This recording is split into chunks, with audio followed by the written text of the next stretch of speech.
Elle s'appelait Emmeline Pankhurst. En 2025, tu votes grâce à elle. Mais connais-tu vraiment ce qu'elle a enduré pour ce droit? Pas un combat, une guerre. Pas une manifestation, une mutilation.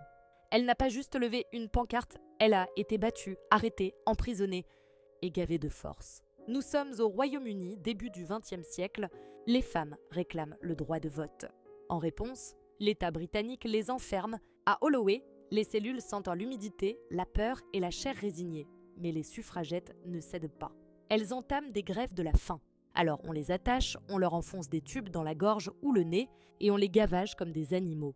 Du lait, des œufs crus, parfois du gruau, jusqu'à les faire vomir, jusqu'à déchirer leur œsophage, jusqu'à ce que certaines en meurent.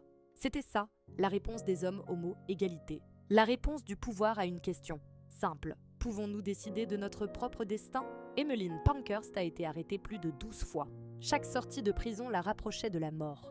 Ils ont voté le Cat and Mouse Act, tu fais la grève de la faim, on te libère. Tu reprends des forces, on t'enferme à nouveau.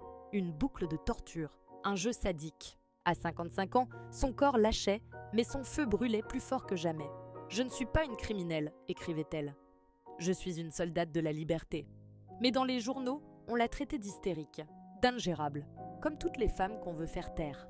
Ce que peu de gens savent, certaines suffragettes ont été stérilisées de force sous prétexte de troubles mentaux.